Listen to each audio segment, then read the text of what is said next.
नमस्कार। एबीएन बिहार में आप तमाम दर्शकों का स्वागत है। मैं हूं अखलाक सिद्दीकी। मधुबनी राष्ट्रीय जनता दल के जिला अध्यक्ष के चुनाव को लेकर के यानी कि पूरे बिहार के राजद के जिला अध्यक्षों के चुनाव को लेकर के तेजस्वी यादव की पार्टी राष्ट्रीय जनता दल में आज स्क्रीनिंग होना था। क्योंकि आज 22 अगस्त है, आज स्क्रीनिंग होना था।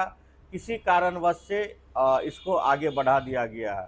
लेकिन मधुबनी राष्ट्रीय जनता दल की ओर से जो 4-5 पिछड़े और अल्पसंख्यक समुदाय से आने वाले लोगों का नाम आगे गया है। क्योंकि इससे पहले यहाँ पूर्व विधायक रामाशीष यादव अभी तत्कालीन राष्ट्रीय जनता दल के जिला अध्यक्ष है। अभी जो मधुबनी में जिला अध्यक्षों का दौर चल रहा है, जो लोग दावेदार हैं उनमें प्रमुख रूप से हैं 2005 में मधुबनी विधानसभा से पूर्व सांसद स्वर्गीय शफीकुल्ला अंसारी के पुत्र असलम अंसारी का नाम आया है सामने। असलम अंसारी जी तोड़ मेहनत कर रहे हैं राजद के जिला अध्यक्ष पद को लेकर के, और उनका नाम भी आ रहा है क्योंकि राजनीतिक परिवार से वो आ रहे हैं। वहीं जिला पार्षद उमर अंसारी का भी नाम आ रहा है, वो भी जिला अध्यक्ष के दौर में अपना आवेदन राजद कार्यालय भेज चुके हैं। उसके बाद पिछड़ा और अति पिछड़ा समाज से आने वाले 2 लोग हैं, उनका भी नाम आ रहा है। सुरेंद्र चौधरी आते हैं अति पिछड़ा समाज से, उनका भी नाम आ रहा है। चूँकि वो भीम आर्मी में भी रह चुके हैं और हमेशा पार्टी को लेकर के मुखर रहते हैं, वो भी जिला अध्यक्ष के दौर में है। चौथा युवा तुर्क में नाम आ रहा है, क्योंकि उनको मजबूत भी लोग मान रहे हैं। नाम है अमरिंदर चौरसिया। अमरिंदर चौरसिया इसी मधुबनी के हैं, लंबे समय से राजद से जुड़े हुए हैं। राजद में जो ऑफिशियली अनऑफिशियली वर्क होता है, कंटिन्यू वो राजद के बड़े लीडरों के साथ उनका आना जाना रहता है, वहाँ वो लगे रहते हैं। तो अभी जो मौजूदा राष्ट्रीय जनता दल की स्थिति है, एक तो पार्टी के पास कार्यालय नहीं है, तो राज्यसभा सांसद यानी कि फैयाज साहब और बिस्फी के विधायक आसिफ अहमद वो पूरा इंतजाम करते हैं। तो मधुबनी में राजद की मीटिंग होती है। समीर महासेठ जब विधायक थे यहाँ से, तो उनके भी आवास पर बैठक होती है। तो कार्यकर्ताओं के जो मन में रहता है कि इनके आवास पर न जाए, उनके आवास पर न जाए, पार्टी का कहीं कार्यालय हो। आप राजद में बात करेंगे तो राजद के अधिकांश कार्यकर्ता इस बात से आपको कहने से गुरेज नहीं करेंगे कि हमारे पास कार्यालय नहीं है और हम फला जगह जाना नहीं चाहते हैं। तो राजद इस बार जो रीपैकेजिंग कर रही है अपने पार्टी का, जिला अध्यक्षों का, प्रदेश अध्यक्षों का, प्रभारियों का, उसमें जो है वो कौन मजबूत कैंडिडेट होगा, कौन सारा कार्यालय चला सकता है, कौन पार्टी को एक साथ लेकर के चल सकता है। क्योंकि पार्टी को एक साथ ले करके चलना राजद के लिए सबसे बड़ी चुनौती है। तेजस्वी यादव 20 तारीख को मधुबनी आए थे, उन्होंने साफ तौर पर कहा मधुबनी और मिथिलांचल में हमारी पार्टी की हार हो रही है। क्योंकि वो आए थे रोशन यादव के यहाँ, तो कुछ ज़्यादा सवाल नहीं हुआ। किसी के मौत पर आने पर किसी से ज़्यादा सवाल जवाब नहीं होने चाहिए मेरे हिसाब से, मेरी जो पत्रकारिता नॉलेज है। लेकिन तेजस्वी यादव की पार्टी और तेजस्वी यादव या उनके सलाहकार ने कभी ये नहीं सोचा कि मधुबनी सहित मिथिलांचल में उनकी पार्टी की लगातार हार क्यों हो रही है। इसके कई कारण हैं और इसका सबसे बड़ा कारण है पार्टी के अंदर गुटबाजी। पार्टी के अंदर गुटबाजी है, जिसका कारण है कि पार्टी के लोग अपने उम्मीदवारों को हराने के लिए भरसक प्रयास करते हैं साथ रह के। अगर उम्मीदवार मजबूत ना हो, कैपेबल ना हो, उनके पास अगर धन न हो, तो हारना उनका तय रहता है। जीतते जीतते कैंडिडेट को अचानक से पार्टी के लोग हरा देते हैं।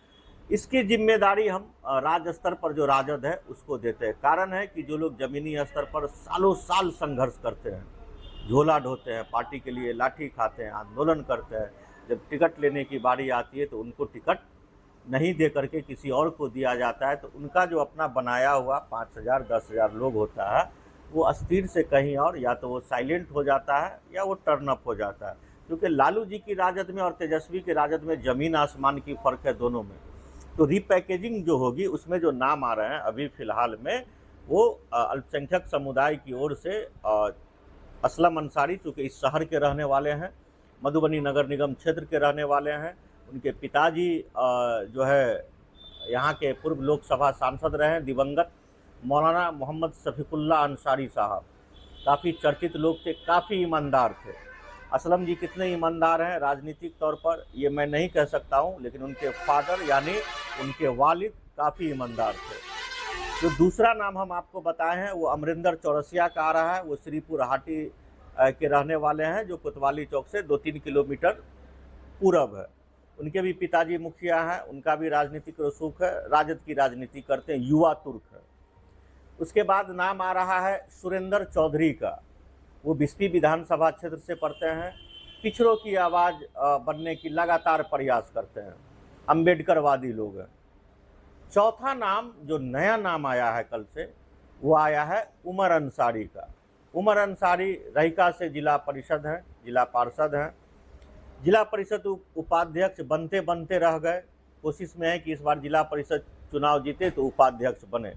तो अब राजद को सोचना है, और राजद के लिए मेरी एक सलाह होगी, क्योंकि राजद के लोगों को राजद के बारे में अगर आप सलाह दीजिए तो उनको बुरा लगता है, वो आपको अनर्गल बात भी बोलेंगे। तो खास करके तेजस्वी के राजद के लिए सलाह होगा कि अगर आप सड़क पर उतरकर जनता की मांगों को लेकर के संघर्ष नहीं करेंगे, कुर्ती टाइट रखेंगे, एसी में रहेंगे, तो जनता भी आपको नकार देती है। मिथिलांचल में राजद को जो है काम करने की ज़रूरत है। अगर राजद उधर उस साइड जीतती है तो इधर आकर के हार जाती है, अगर इधर जीतती है तो उधर जा कर के हार जाती है। तेजस्वी यादव को टाइम टू टाइम विभिन्न मुद्दों पर सबसे पहले उतरना होगा। अभी तो प्रशांत किशोर आए हैं तो थोड़ा जागे हैं तो हर मुद्दे पर आ रहे हैं, लेट ही सही लेकिन आ रहे हैं, मुद्दे की बात कर रहे हैं। बिहार में मुद्दे की बात होनी ज़रूरी है, शिक्षा की बात होनी ज़रूरी है, बेहतर स्वास्थ्य की बात होनी ज़रूरी है, बेहतर सड़क बिजली की बात होनी ज़रूरी है। सरकार ने जो वादा करके वोट लिया था लोगों से, उस वादे पर सरकार को खड़ा करने की ज़रूरी है। तो इसके लिए जो विपक्ष के लोग हैं उनको संघर्ष करना होगा, और चुनाव के समय आप आइएगा, हेलीकॉप्टर को ट्रैक्टर बना दीजिएगा। आपके मैनिफेस्टो में जो बात रहती है वो जनता तक ना आप कहते हैं, ना आपके उम्मीदवार कहते हैं, ना आपके नेता कहते हैं, जिस कारण जनता तक आपका जो मैसेज है वो पहुंचने से कहीं ना कहीं उसको ब्रेक लग जाता है, जिसकी कारण होती है कि आप चूक जाते हैं। आप 80 से 25 पर आ गए हैं तेजस्वी जी, आपको मेहनत करने की ज़रूरत है। चूँकि आप मुख्यमंत्री बनेंगे तो आप अपने वाले को समझ रहे होंगे, हमारा इशारा, आप अपने वाले को अपने स्तर से आप संभालिए। बाकी जो A to Z है, अल्पसंख्यक समुदाय के लोग हैं, वो भी आपसे कट रहे हैं। पिछड़ा है, अति पिछड़ा है, दलित है, महादलित है, जो लालू प्रसाद यादव जी जिसको लेकर चले थे और उनके ज़माने में जो राजनीति हो रही थी, तेजस्वी जी कहीं ना कहीं उस पर आपको काम करने की ज़रूरत है। और कहीं से कोई गए वो टोपी लगा के खड़े हो गए, वो पूरे मुसलमानों के लीडर नहीं हो सकते हैं।